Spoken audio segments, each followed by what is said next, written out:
Okay, good morning, class. My lecture will be on Abhidhamma for daily life. You have lecture note? Okay.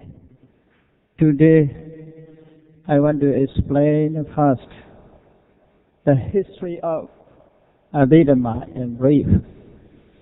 First, you should notice history is just history. The Buddha is a historical person, not legendary figures.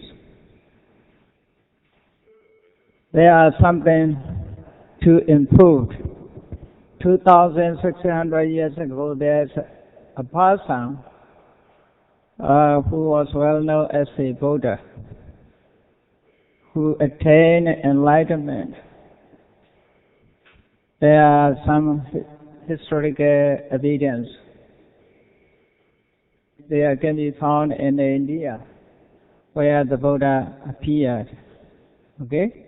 Therefore, the Buddha is not a legendary figure.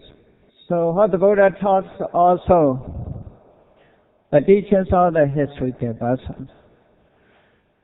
One of his teachings, as you know, especially the Buddha teach Dhamma. The Buddha taught Dhamma. Dhamma is a Pali term, especially the Buddha used his discourse and other his teachings. Dhamma has very wide meaning. Therefore, it is left untranslated. But you should be careful about these two terms. Dhamma, in Sanskrit term, is Dharma. Pali term is Dhamma, meanings are the same. Most books on Buddhism used this term, and Sanskrit Dharma. Okay?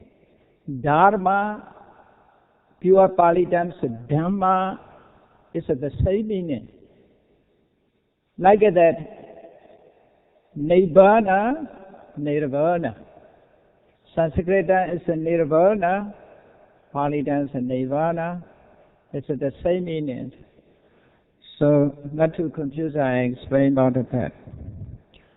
So, we should know about the Abhidhamma. The Buddha taught Dhamma.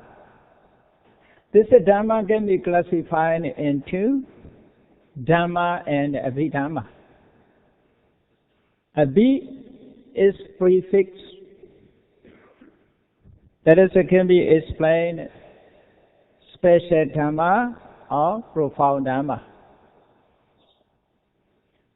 When the Buddha mentioned his teachings, the Buddha used this term specially, Dhamma Vinaya, together, compound words. Dhamma Vinaya. Mostly, many sutta is used Dhamma Vinaya. Yo imasame Dhamma Vinaya apamato vihasati pahaya jati samsaram dukkha sandam garesati. The Buddha used Dhamma Vinaya, referring to his teachings. Okay? Dhamma and Vinaya. So, commentaries explain in many meanings about the Dhamma Vinaya. So we should understand, briefly, the Buddha's teaching is Dhamma and Vinaya. Dhamma can be classified into Dhamma and Abhidhamma. Now I want to explain about the history of Abhidhamma according to the commentary traditions, according to tradition.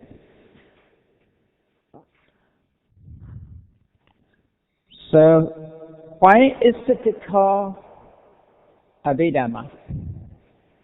Abhidhamma is a unique part of Buddhism.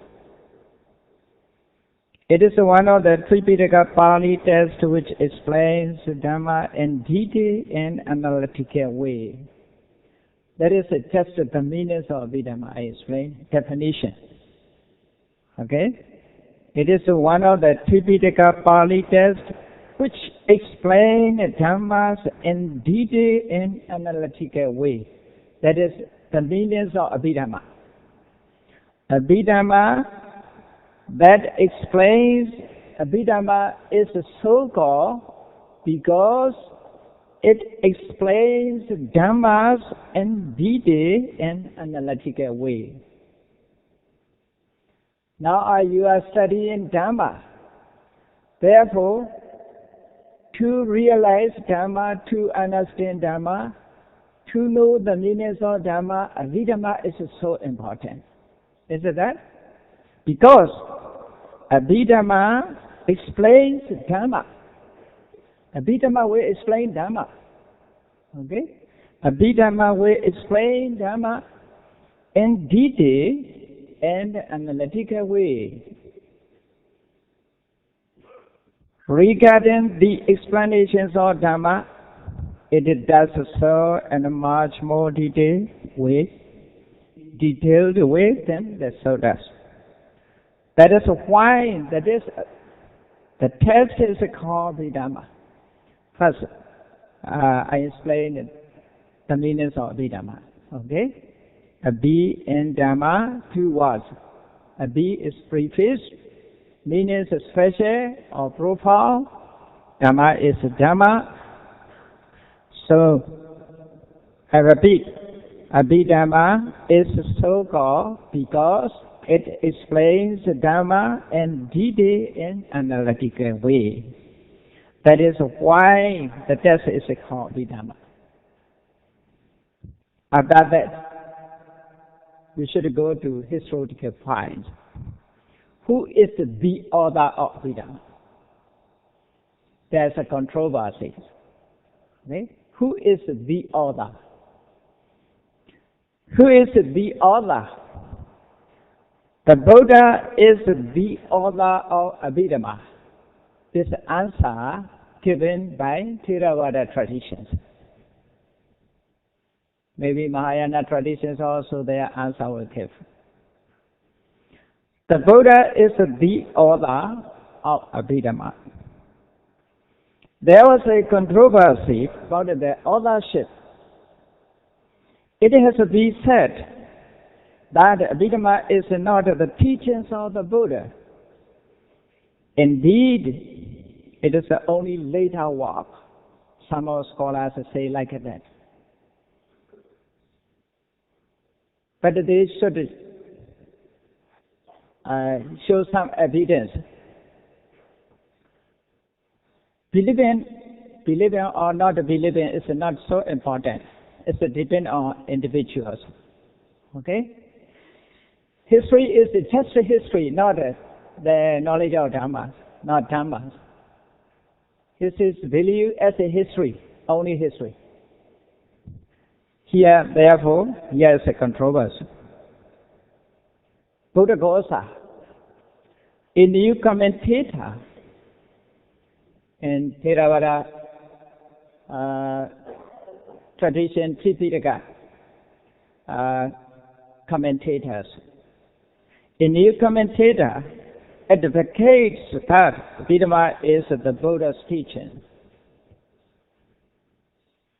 It is described and is a commentary on the Dhammasangani, the Athasalini, the expositors by name. He explained and so commentary, history. I don't like it to explain in detail about history, okay? Only just the introduction. Then second question. Maybe the answers are different answers. Okay? Who is the author? Theravada tradition, according to Theravada traditions, Theravada circumstances, will give the answer, the Buddha is the author of Abhidhamma. But the others may say it is only later work. Whatever may be, after studying Abhidhamma, you will know, you will understand that is the teachings of Buddha or not. It's left for your decisions. Okay? I will not talk about that. Then, the second question. Who brought Abhidhamma to the human world? In Theravada Buddhist circles, it is widely accepted that Abhidhamma was taught to deities. According to Theravada tradition, Abhidhamma was not taught in human world. It was taught in deity world. Okay? In the 7th year after his enlightenment, the Buddha went to the world of deities and taught Abhidhamma for 3 months. For 3 months, according to the human calendar. Okay? For 3 months, according to human calendar, not for deities calendars. Maybe deities calendar is longer than human calendars. During those days, the Buddha, being human with the body to sustain, came down to the human world for purpose of having meals every morning. That's according to commentary I explained. Commentaries are traditions, handed over from generation to generation.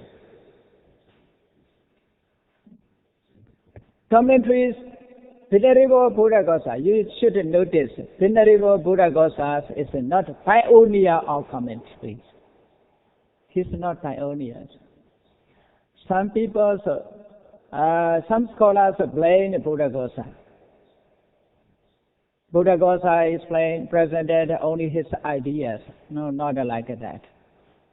Buddha Gosa never presented his idea in his commentary. According to tradition, he explained. He revealed about that openly. Honestly, he explained in introductions, in opinion, his test. The Buddha Gosas honestly explanation about that. Therefore, Buddha Gosa, Venerable Buddha Gosa is not pioneer of commentaries. He's mentioned only traditions. So, as a human being with a body to sustain, came down the human world for purpose of having meals every morning. That is a human nature. Without food, you cannot stay. But here is in Myanmar tradition, there are some people can sustain for 3 months or 1 year without food. They are called ahara sati. Is it possible or not? Even Buddhas have taken meals. Isn't that? Buddha is a human being. Therefore, as a human being, it's a need food to sustain. Can you remain without the food? How many days can you remain?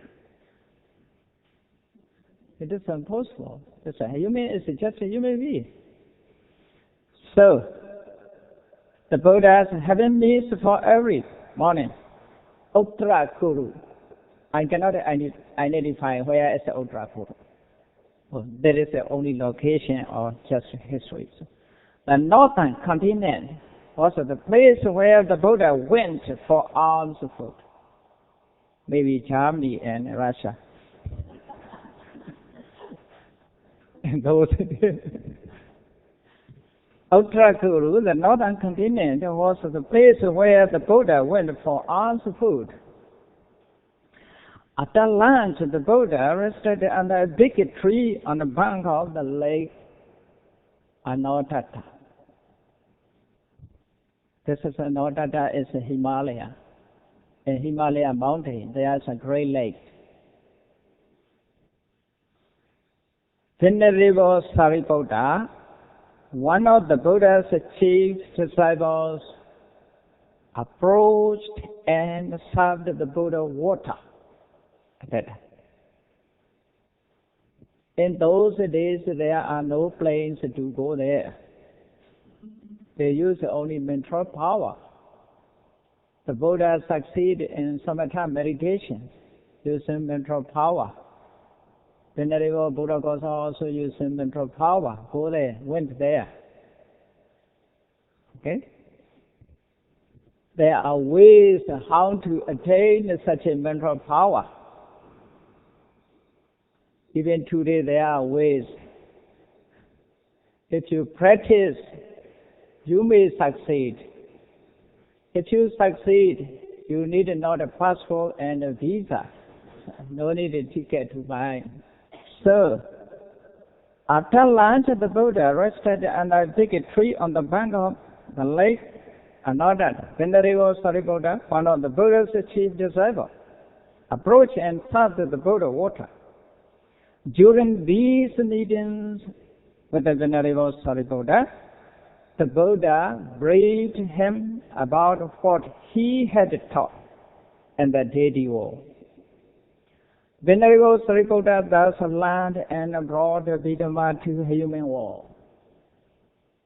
So in this way, there's a daily communication. Venerable Sariputta and Buddha. Okay. So there's a communication. But not use telephone, the communications. Venerable Sariputta thus learned and brought Abhidhamma to the human world. Then he taught his bhikkhu disciples the doctrine. In this way, Abhidhamma was introduced into our human world. However, it should be noted that Abhidhamma taught to the deities is in great detail, and that Abhidhamma retold by Venerable Sariputta is concise. That is the difference you should be. Okay? We should understand there are two types of Abhidhamma. Abhidhamma taught to the deities is in great detail. And Abhidhamma retold by Venerable Sariputta is concise. So, our human world Abhidhamma is only concise. Condensed Abhidhamma. Even condensed Abhidhamma, there's big volumes. Even only Patthana is about 2,800 pages. So, even only Abhidhamma, Patthana, 7 Abhidhamma treatises. Okay? In brief, according to Theravada tradition, Abhidhamma taught by the Buddha himself. Abhidhamma is, the Buddha is the author of Abhidhamma. Abhidhamma is taught in deity world, but brought by Venerable Sariputta, introduced Abhidhamma to our human world. But in different, a little different, the Buddha taught to the deity is in great detail. The Abhidhamma retold by Venerable Sariputta is concise. So according to Theravada tradition, there are 7 Abhidhamma texts. Abhidhamma comprises 7 texts. As I give you, first is Pali names Dhamma Sangani. Okay? Dhamma Sangani, the explanations of Dhamma. Second, Vibhanga, the Buddha analysis.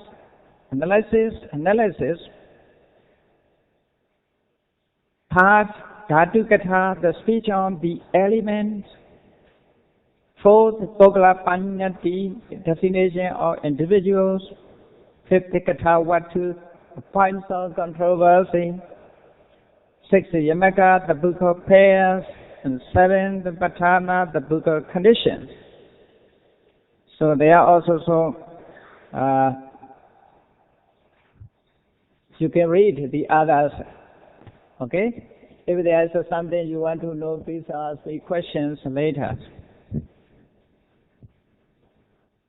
I think this is enough to introduce Abhidhamma. Okay? So, to know the history about Abhidhamma, to know the Dhamma which is taught in Abhidhamma is more important. How to understand Abhidhamma.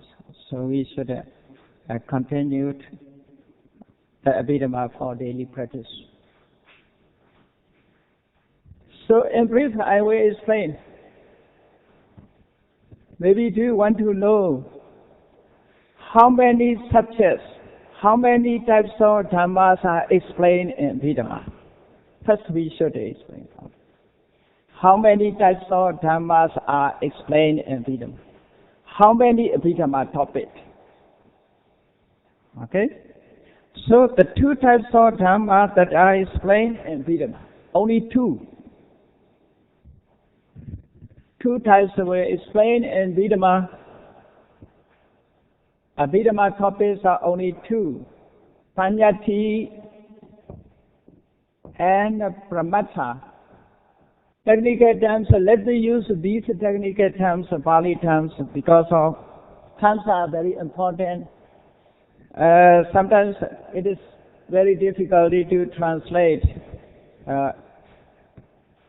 It is very difficult to find equivalent words.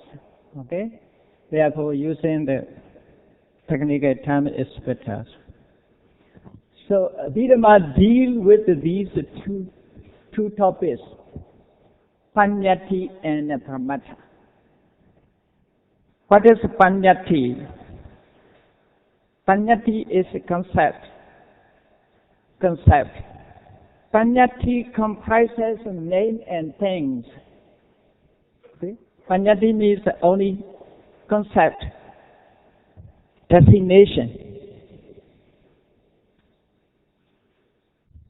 Panyati is just a label, just a name.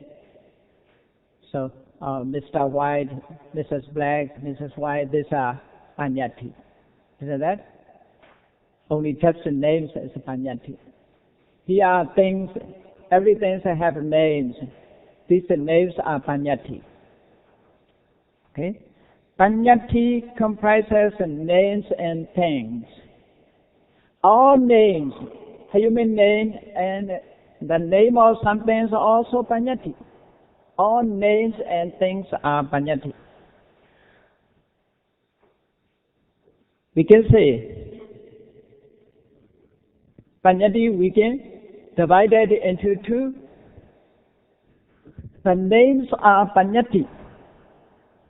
Because through names we are able to know things. Through name we have to know things. Without a name cannot know. Is it that? This is a name, the whiteboard marker. That is just a name, whiteboard marker. That is, you see with your eye, that is a thing.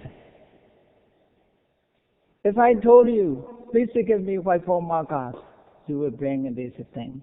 You cannot bring name.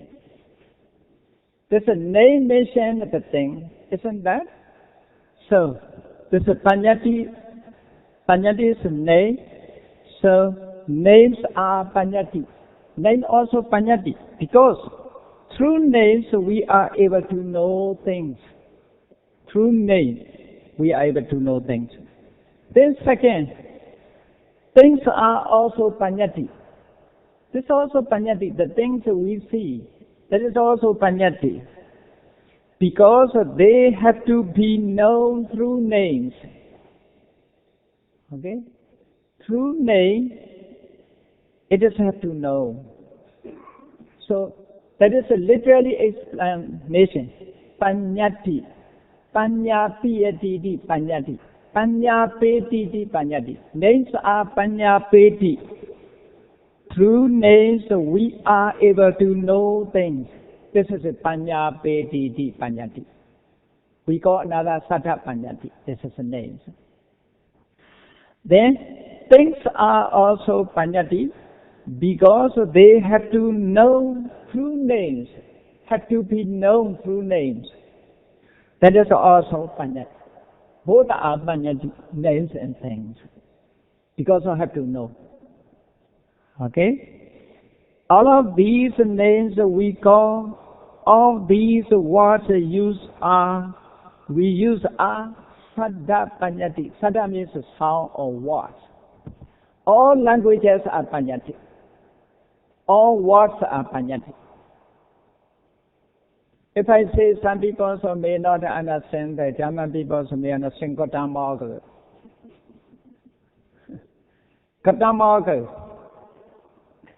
So, good morning, Supobano, like that. These are Panyati, you see. Words are also Panyati, not reality. Therefore, people use in different ways.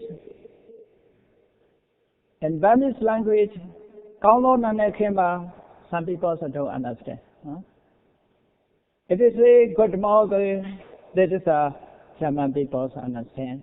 Good morning, who doesn't understand English, they understand. Because of Panyati is not reality. This is just imaginary, created by people. Realities are not created by people. Reality is just a natural law. Okay? So therefore, different. All of the names we call, all names of whatever may be, Mr. White, Mr. Smith, or whatever may be, all the names we call, and all of the words we use in any language, that is called Saddha Panyati. Because through them we have to know the things concerned. The things are also Attha Panyati. Attha means the things. Because they have to know by means of words. Okay? Everything has two. The thing in name. This is bottle of water, pure water. It's a name and a thing together. Both are concept, Panyati. Okay? Then another characteristic I will explain, Panyati. Panyati changes, it is a destination when it is a form or substance changes. This is a Panyati. Panyati is ever changed. When form changed. You see, you are wearing dress. Maybe this is made of cotton. Isn't that? To clear the meaning, first is the cotton. It is we can get it from the plant. Isn't that? Cotton plant. So first we get cotton. After making thread, it's a normal cotton. We call this a thread. Isn't that? Normal cotton. Because it is changed. Names are changed. Before first one is a cotton. After that we call thread. After weaving, we call dress or cloth. No more cotton, no more thread. It's become cloth. After dress on, we say many things. This is a robe, the yellow robe, the brown robe, and a t-shirt, and like that. Many different. So, when the figure changes, Panyati changes. That is Panyati's characteristic. Okay? This also, you see, now, what do you call? This is bottle of water, you see. If I put it inside a wine, bottle of wine, not bottle of water. If beer, bottle of beer. So change. This also first, and not we call plastic. So it's a change. The wood also first, it is a tree. After cut down, it is called timer or wood. Then it is a normal wood, an armchair and a table. After cut it into pieces, it's become firewood. After that, it will be charred, then ash. Changes. This is Panyati. Okay? Paramatma is not like that. Therefore, Panyati changes its definition when it is a form of substance. Substance changes. It is, however, conventional truth. Sammuti Satya. Panyati is Sammuti Satya. Sammuti Panyati is the same or Satya. Satya.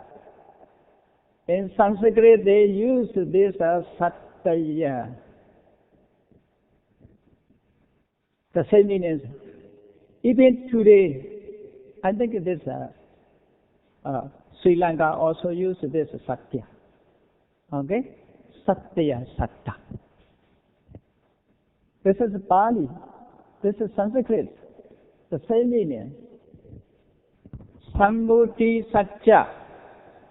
Sammuti Satya. This is also very important. That is a conventional truth. Sammuti Satya is a conventional truth because it is something that is greatly accepted, generally accepted by people. Everybody knows this is a white ball marker. This is generally accepted. Nobody rejected. It is not a white marker. Cannot reject. There is a table. Everybody generally accepted. Is there any person who rejected? This is not table. This is a chair. Because of Panyati is a Sammuti Satya. As an agreement, general agreement, we accept. He is my father, she is my mother, my brother, my sister, also generally accepted. This is a Sammuti Satya. Okay? Because it is something that is generally accepted. Sammuti Satya is also very important. The Buddha, using conventional truth, Sammuti Satya, gives guidelines dealing with this general status, social status, using Sammuti Satya.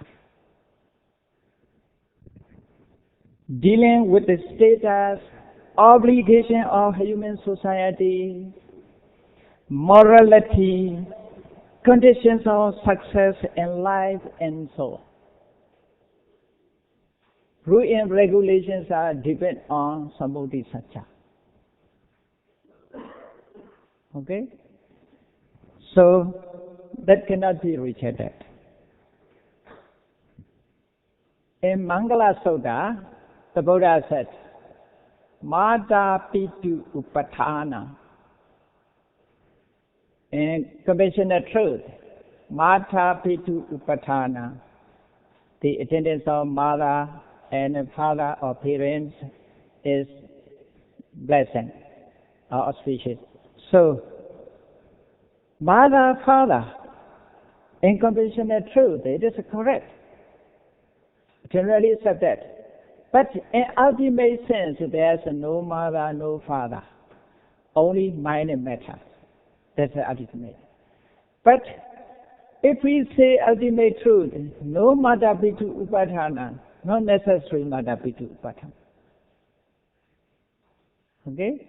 But we must use this obligation of human society. We must accept mother and father. Morality. Panadipata, Viramani Sekha, Adena, Dana, Viramani Sekha, like moralities also. The Buddha is using conventional truth to explain morality. And conditions of success in life also the Buddha used conventional truth. Therefore, Sammuti Satya is very important. But if you attach to Sammuti Satya, you cannot attain Nibbana. Is that? If you want to be free from all suffering, you must remove the attachment to Sammuti Satya. You must upgrade your knowledge to Paramattha. If you accept as your mother, you love your mother, you attach to your mother, you cannot free from suffering. Okay?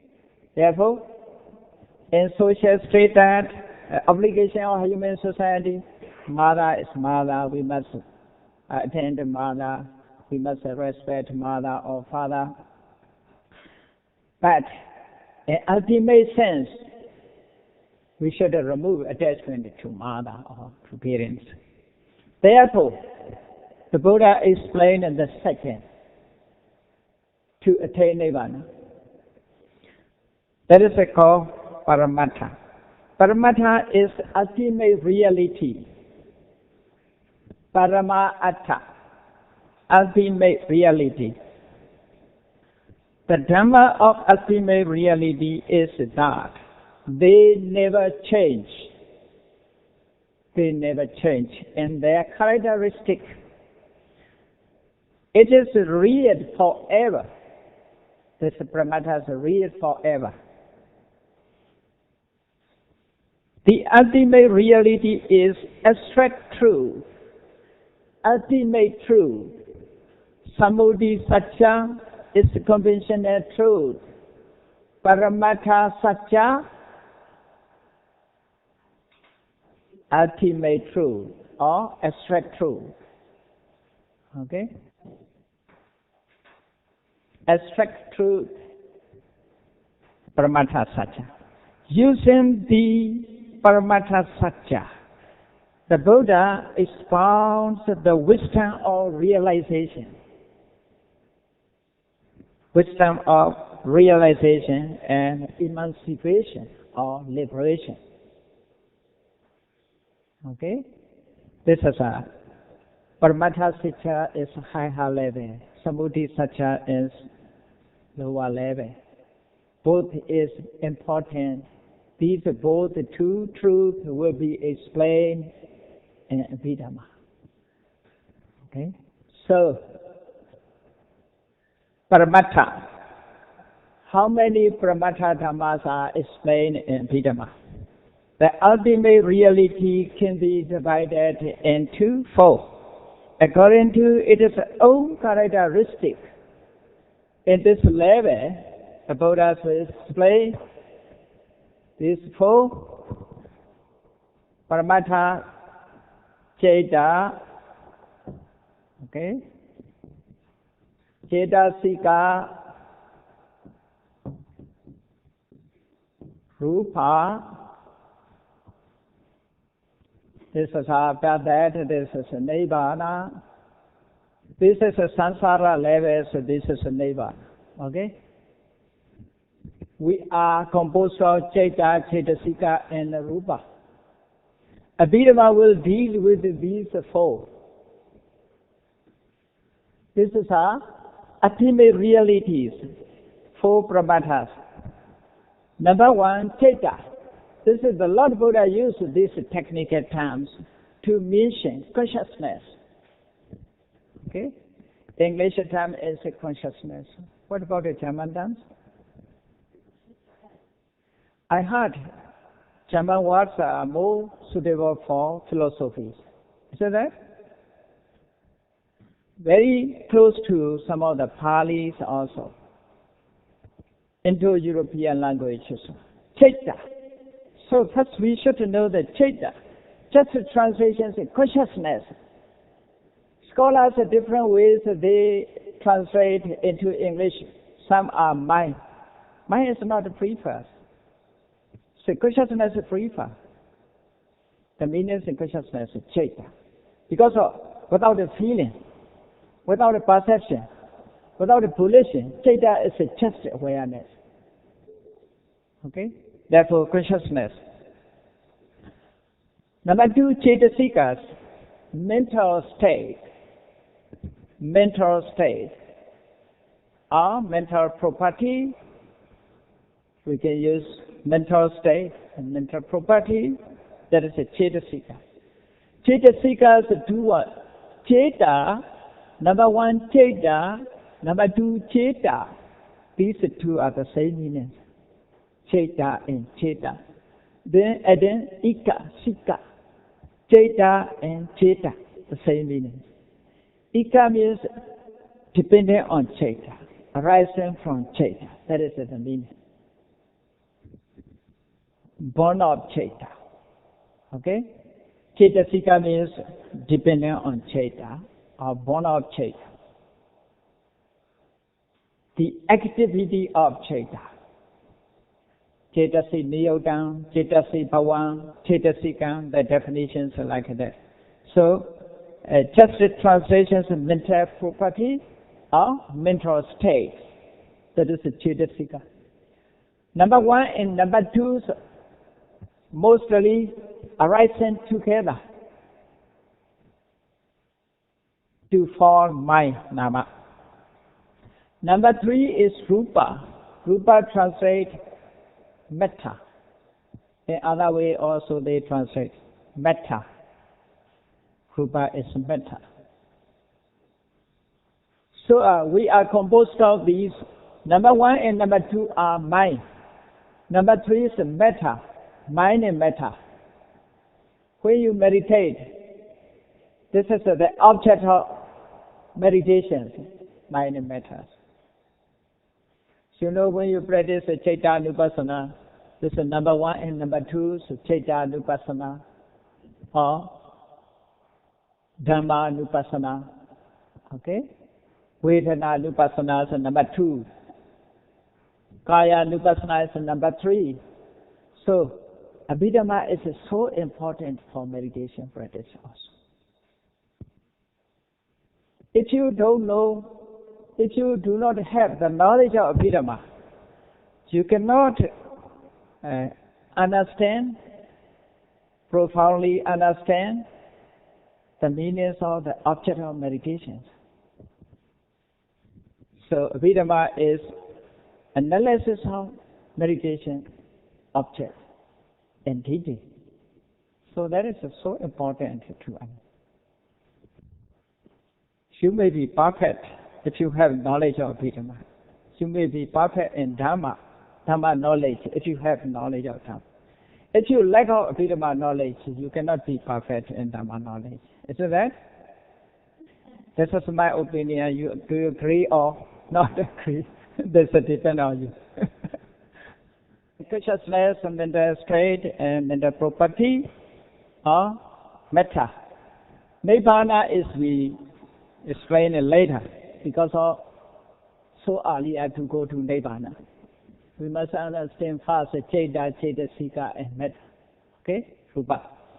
Nibbana is a state of freedom from attachment.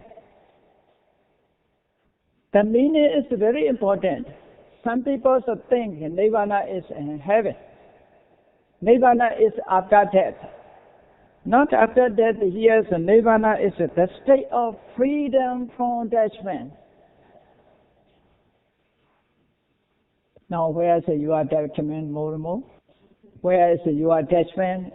I think after the programs, after study, you will go back to your country, your own home. Attachment is there. Isn't that? You go, everybody will go back home. People go home, they may be homesick also. Where there's attachment, there's a homesick. How many days do you go back in mind? How many days do you go back to your home and mind? But not in body. If a body, you spend a lot of money, must buy a ticket. There's an immigration will disturb you. So, this attachment so strong. The state of freedom from attachment is called Nibbana. Okay? And the ultimate sense in human being is the only concept. Human being is the only concept. It is composed of mind and matter. Mind consists of consciousness and mental property or mental state. First, we should understand like that. Now we say we. or I. Okay? In ultimate sense, a human being is only concept. Isn't that? Man or women is only concept. I, you, we, he, she, only concept. In ultimate sense, this is just concept. It is composed of mind and matter. Number 1, number 2, number 3. So Abhidhamma will talk about you. You should understand about yourself. Many people think I understand myself about myself. We don't know about ourselves, isn't that? We know only who am I, only that. Only roughly. But we don't know profoundly about ourselves. You may remember your names. You may remember your mothers. You may remember your birthplace or date of birth. Only just so and so. But which is composed of you. You may cannot understand about that. So you should learn Abhidhamma. You should study Abhidhamma to understand yourself. Is that? So a human being is the only concept. It is composed of mind and matter. Mind consists of consciousness and the mental state. Nirvana is a state in which mind and matter become completely extant. Completely extant. Okay? Completely ceased. Extinct. Nirvana is a state. Nirvana is a state in which mind and matter become completely extinct. Nirvana cannot be known with attachment. As long as you have attachment, you dislike Nirvana. Because Nirvana is a state free from attachment. Is that?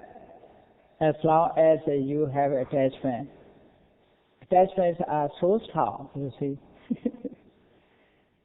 It's a freedom from attachment. Therefore, the term the Buddhas used Nirvana. Ni means free. Vana means attachment, free from attachment. So not after that, we can enter Nirvana. Where there is attachment, there was worry. Isn't that? Where there is attachment, there is worry. Where there is no attachment, there is not worry. If you have attachment in Afghanistan, you may worry about it. If you have no attachment in Afghanistan, you have no worries. Have you any worry?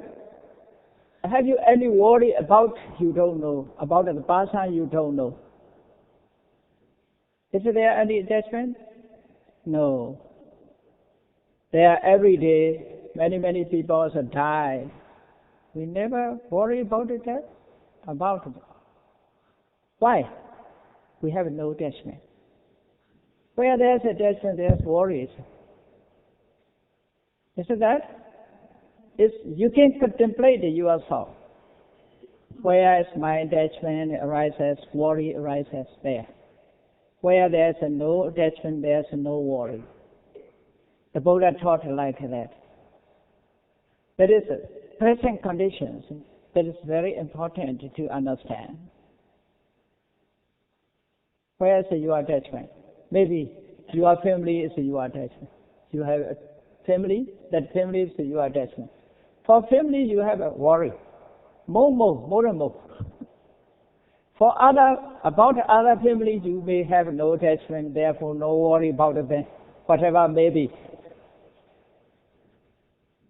Is that?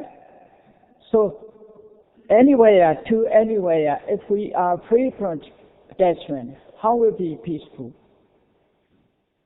That is the Nirvana state.